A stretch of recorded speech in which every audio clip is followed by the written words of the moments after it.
Hey guys, it's Glenn from glenscarcollection.com, and I have great news. I'm buying another car. I'm really excited. Oh my God, this is exactly what I want. You know, when you look at cars, you want, you want this or that, but you have to compromise. Maybe you don't get the color you want. Maybe you don't get the mileage you want. Maybe you don't get the option you want. Maybe you don't get the exact model year you want. This time I got everything I wanted. And it was, I literally saw this car advertised like this out of state. I called the dealer that second. And I'll go into that, how I buy a car out of state and everything. We can do that in future videos. Maybe I'll give you a little bit here. So when you're looking for a local car, and I'm going to give you hints, all right? So maybe you can guess this car by time it comes. There's 3 feet of snow here in New Jersey on the ground. And buying this car out of state, got to do the paperwork, send the money, then get it shipped, and then it's got to get here. So it's probably going to take a couple weeks. I would guess from the time you're seeing this video, is probably 2 weeks away. So I'll drop hints in the next 2 weeks in every video, or almost every video. So make sure you watch every video to the end, because I'll drop a hint, and I'll give you a hint at the end of this video. And hopefully after watching, 4 or 5 of these videos, you can guess the car. So leave a comment below what your guess is right now without any hints. And then I'll give you a hint at the very end of this video. Okay, so I found this car out of state. If you want a very specific car, so if you want a, I don't know, if you want, let's just think of a car. You want an E39 M5, and it has to be a rare color. You want one of the blues or emerald red or something like that. You're probably not going to find one in your town. You might not even find one in your state that, has the price range you want, the mileage, the history on the car. You may have to look far. You may, if you want a very specific, if you want black, you got a better chance of finding one in your state. In my case, New Jersey. If you want emerald red with under 50,000 miles with 100% original, you might have to go 3,000 miles away to California to find that. If you want a Camry, Toyota Camry that's black or white, or a white Honda Civic, you might be able to find that in your own town or 10 miles from your house, right? And sometimes we find a rare car 10 miles from our house, but this is not the case. So I found this car in New Jersey, a very similar car, but it's about 10 grand more that I'm getting it for. And I found this at a dealer. So I don't know, the dealer probably underpriced it. Probably the individual in New Jersey here overpriced their car. So it's like a $10,000 swing for almost the same year in mileage. But I'm really excited because I want this car so bad. I can't wait to get here. I don't want it here now with all the snow and the cold and the salt on the roads. And it actually was going to take me, I bet you, more than 2 weeks to drive it. So I'm filming this on February 12th. You're going to see this next week. So I would assume probably the end of February, because it'll probably take 2 weeks to get it. And the problem is with New Jersey is, well, the good news is DMV is virtual, but you got to make an appointment. So I know people that have bought cars and have to wait 2 to 4 weeks before they can go to DMV and register it. So it might be sitting in my driveway for a while, but at least I could show you what it is. I'm so excited. Oh my God, I want this car so bad. So I'll give you some hints, and then you can leave your guess below, and I'll keep doing that. So make sure you watch every video. If you're not a subscriber, you're going to have to subscribe for that. You're already a subscriber, hit the notification bell so you know every time I post a video.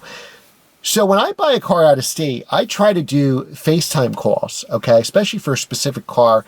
If I'm looking for original paint and to see the body panels, or that the car is 100% stock, and see the seat wear on the driver's bolster, I usually ask for a FaceTime call, because the pictures hide a lot of stuff. So if they show you everything on a dealer individual ad, there could be 70 pictures or 30 pictures. But if they're not showing like the right rear wheel and they're showing the other 3 wheels, the right rear wheel has curb rash or something's wrong with it. If they're showing every body panel but the passenger side door, you can bet that there's an accident that was hit in the passenger side door. And even dealers, the salesmen have to sell cars. That's their job. So they're going to tell you every car is a cream puff. Little old lady drove it to church on Sunday, and it was a local car, and they traded it in because they needed something bigger, less dangerous. I don't know, whatever. So I would say I've looked FaceTime-wise at about 10 of these cars, and 9 of them didn't check out. Dealer promised me left and right it was fine, but when I say check this, check this, check this, the car didn't check out. So it's not that, the dealer probably didn't have somebody who had my standards in cars, and so that's probably the issue for it. But, I don't know that they'd be dishonest or anything.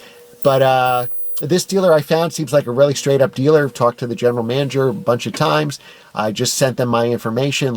So when you're ready to purchase the car, they usually ask for your driver's license, your insurance card.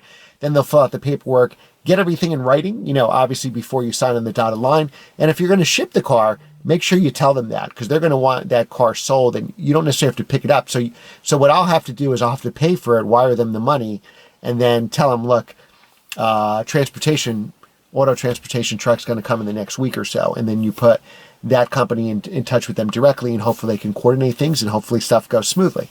I can tell you from shipping a lot of cars, dealership closes 4 o'clock on a Friday, the truck's going to come at 4:30, stuff like that happens. But, typically, as long as you pay for the car, it's technically your car. So the dealership, even though they don't necessarily have extra space on the lot, they should be able to keep it there. It's already sold for, another week to 10 days. Sometimes I've had it worked out where the auto transportation guy could pick it up on Saturday. If they get the paperwork done on Friday or Saturday morning, he can pick it up on Saturday. But remember, your wire has to clear, or your check, however you're paying for the car. So when you buy out of state, don't assume that you're going to, bring the car to the track next week, because it's going to take a long time to do that. So for example, I bought the NSX in California, and it probably took about 3 weeks from after I bought it. It was a private sale. The time we did a PPI and everything, and then I wired the money, and then the guy held on to it. Luckily, he was a good guy, and he was actually out of state. So he had like a caretaker for his car collection, and was able to meet the truck. And then once the truck coming from Southern California to New Jersey, it took a couple weeks, if I remember.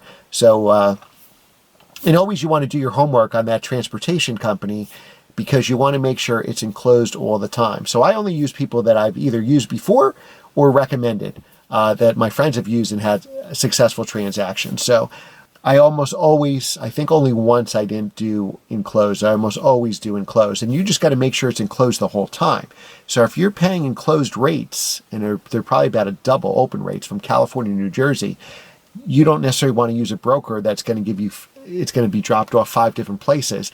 And some of those may be transported in an open carrier, and then your car could get rock chips and the weather and all kinds of stuff. You never know when there's a hailstorm going through the country, or a hurricane or something like that, or snow and salt. Even if it's not in the snow or salt, if it's on an open carrier, there's so much salt on the roads, and that's going to get on your car, depending where it is on the carrier, whether it's one car or stacked up high or hidden or blocked by another car. So take that into consideration. And this is your baby.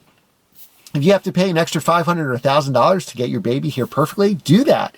It's not, unless you're flipping the car and you already have a buyer and a couple scratches is not going to matter to value, then ship it open. But I'm surprised, even when I've sold my cars, it was somebody's dream car, and then they would ship it on an open trailer. It's like, oh my God, this car has original paint, never been in an accident. Now you can put it on a trailer, and God knows how it could get nicked up coming back. So I would never do that. I'd spend the extra $500 or $1,000, get your car here safely, make sure you're using somebody who's insured, and you should insure it too. So that's another thing I do. As soon as I pay for the car, I insure the car, even if it's not going to be on the dealer lot for a week, because I already paid for it. I'm responsible for it now. Somebody backs up to that car, into that car at the dealership, or it falls off the truck when they're putting in.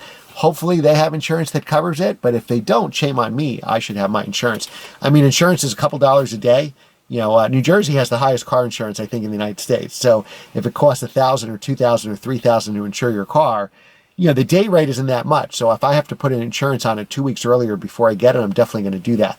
That $50 or $100 or $20, whatever it is for that particular car, is worth it in case anything happens to it. So, all right, you've watched long enough. You have.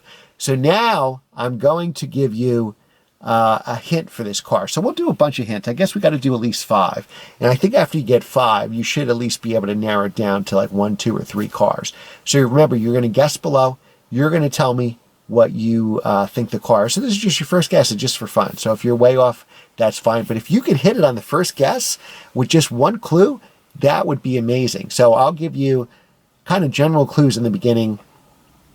We can get into maybe price point, what type of transmission it has, whether it's rear drive or all-wheel drive, whether it's a manual or an auto or a PDK, whether it's a coupe, convertible, or Targa, what price range it has, how many seats it has, stuff like that. And then we'll see who knows. You guys know, I'm sure, if you've watched this channel long enough, what kind of cars I like, so it shouldn't be a surprise to you. All right, so here's the first clue, and remember to comment below. The first clue is it is rear-wheel drive. So I'm not crazy about front-wheel drive. I think the only front-wheel drive car, honestly, and I've had over 100 cars, was my Mini Cooper S. So it is rear drive. So it's not all-wheel drive, it's not front-wheel drive. It is a rear drive car. All right. So, and leave your guess, and in upcoming videos in the next couple of weeks, we'll do at least 4 or 5 more clues. And I think as you get the clues, people will start getting it. So make sure to subscribe and hit the notification bell so you don't miss that video. Like this video, and I'll keep you posted on the new car progress. Thanks again for watching, and I will see you next time.